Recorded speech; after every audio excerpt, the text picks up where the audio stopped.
ರಾಮದುರ್ಗ ಪುರಸಭೆ ಅಧ್ಯಕ್ಷ ಉಪಾಧ್ಯಕ್ಷ ಚುನಾವಣೆ ಫೈಟು ಕಾಂಗ್ರೆಸ್ ಬಿಜೆಪಿ ಮಧ್ಯೆ ಜಿದ್ದಾಜಿದ್ದಿನ ಸಮರ ಆರಂಭ ಆಗಿದೆ. ಬೆಳಗಾವಿಯ ರಾಮದುರ್ಗ ಪುರಸಭೆ ಚುನಾವಣಾ ಪ್ರಕ್ರಿಯೆ ಆರಂಭ ಆಗಿದೆ.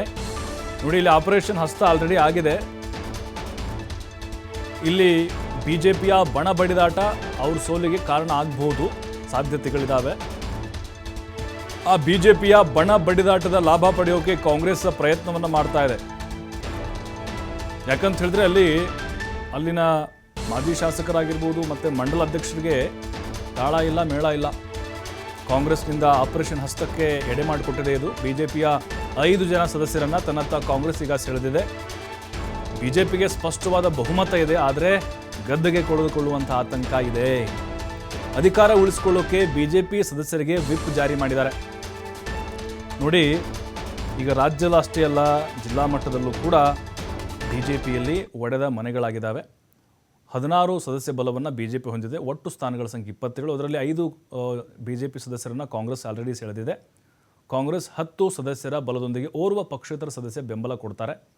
ಕಾಂಗ್ರೆಸ್ಗೆ ಪಕ್ಷೇತರ ಜೊತೆಗೆ ಬಿಜೆಪಿ 5 ಬೆಂಬಲಿಸಿದರೆ ಅಧಿಕಾರಕ್ಕೆ ಬರೋದು ಕನ್ಫರ್ಮು.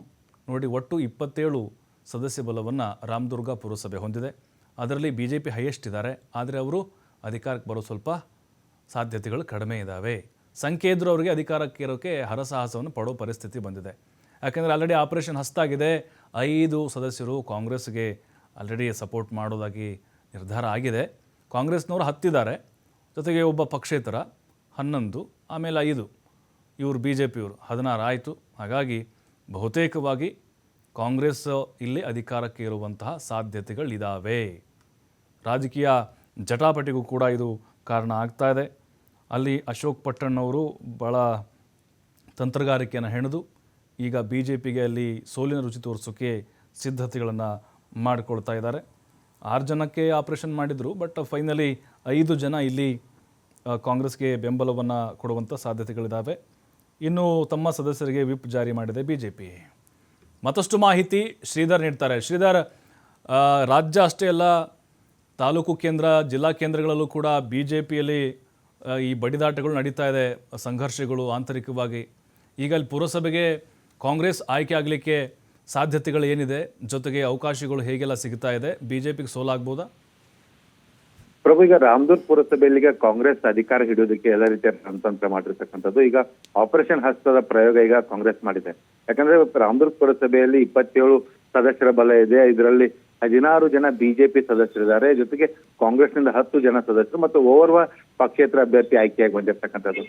ಈಗ ಕೇವಲ 8 ತಿಂಗಳಿಗೆ ಒಂದು ಅವಧಿ ಬಾಕಿ ಉಳಿದಿರ್ತಕ್ಕಂಥದ್ದು. ಈ ಒಂದು ಅವಧಿಗೆ ಅಧ್ಯಕ್ಷ ಮತ್ತು ಉಪಾಧ್ಯಕ್ಷರ ಸ್ಥಾನದ ಚುನಾವಣೆ ಇವತ್ತು ನಡೆಯುತ್ತೆ. ಈಗ ಏನು ಬೆಳಗ್ಗೆ 9 ಗಂಟೆಯಿಂದಲೇ ಒಂದು ಚುನಾವಣೆ ಪ್ರಕ್ರಿಯೆ ಕೂಡ ಆರಂಭ ಆಗ್ತಾ ಇದೆ. ಇಲ್ಲಿ ಪ್ರಮುಖವಾಗಿ ರಾಮದುರ್ಗದಲ್ಲಿ ಸ್ಥಳೀಯವಾಗಿ ಏನು ಬಿಜೆಪಿಯಲ್ಲಿ ಬಣ ರಾಜಕಾರಣ ಏನಿದೆ, ಬಿಜೆಪಿಯಲ್ಲಿ ಆಂತರಿಕ ಕಚ್ಚಾಟ ಏನಿದೆ, ಅದರ ಲಾಭವನ್ನು ಈಗ ಕಾಂಗ್ರೆಸ್ ಪಡಿತಾ ಇದೆ ಅಂತ ಹೇಳ್ಬೋದು. ಯಾಕಂದ್ರೆ ಕಳೆದ ವಿಧಾನಸಭಾ ಚುನಾವಣೆಯಲ್ಲಿ ಹಾಲಿ ಶಾಸಕರಾಗಿದ್ದಂತ ಮಾದೇವಪ್ಪ ಯಾದವ್ ಅವರಿಗೆ ಟಿಕೆಟ್ ಕೈ ತಪ್ಪುತ್ತೆ. ಆಗಿನಿಂದ ಏನು ಇಲ್ಲಿ ಸ್ಥಳೀಯವಾಗಿ ಒಂದು ಬಿಜೆಪಿಯಲ್ಲಿ ಬಣ ರಾಜಕಾರಣ ನಿರ್ಮಾಣವಾಗಿದ್ದು, ಅದರ ಒಂದು ಭಾಗವಾಗಿ ಈಗ ಬಿಜೆಪಿ 5 ಜನ ಸದಸ್ಯರನ್ನ ಕಾಂಗ್ರೆಸ್ ಎಲ್ಲೋ ಒಂದ್ ಕಡೆ ಕಳೆದಿರ್ತಕ್ಕಂಥದ್ದು. ಕಳೆದ 4 ದಿನಗಳಿಂದ ಬಿಜೆಪಿ 5 ಜನ ಸದಸ್ಯರು ಕೂಡ ಒಂದು ಬಿಜೆಪಿ ನಾಯಕರ ಕೈಗೆ ಸಿಕ್ಕಿಲ್ಲ. ಹಾಗಾಗಿ ಏನು ಅಡ್ಡ ಮತದಾನದ ಒಂದು ಆತಂಕದ ಹಿನ್ನೆಲೆಯಲ್ಲಿ ಬಿಜೆಪಿಯ ಜಿಲ್ಲಾಧ್ಯಕ್ಷ ಈಗ ವಿಪ್ ಅನ್ನು ಕೂಡ ಜಾರಿ ಮಾಡಿದ್ದಾರೆ. ಇವತ್ತು ಏನು ಈ ಒಂದು ಮತದಾನ ಪ್ರಕ್ರಿಯೆಗೆ 5 ಜನರು ಹಾಜರಾದ ಬಳಿಕ ಇವರು ಬಿಜೆಪಿ ಪರವಾಗಿ ಮತ ಚಲಾವಣೆ ಮಾಡ್ತಾರ ಅಥವಾ ಏನು ಆಪರೇಷನ್ ಹಸ್ತಕ್ಕೆ ಬಲಿಯಾಗಿ ಕಾಂಗ್ರೆಸ್ ಪರ ಮತ ಚಲಾವಣೆ ಮಾಡ್ತಾರ ಅನ್ನೋದು ಬಹಳ ಕುತೂಹಲ ಕೇಳಿಸಿರ್ತಕ್ಕಂಥದ್ದು.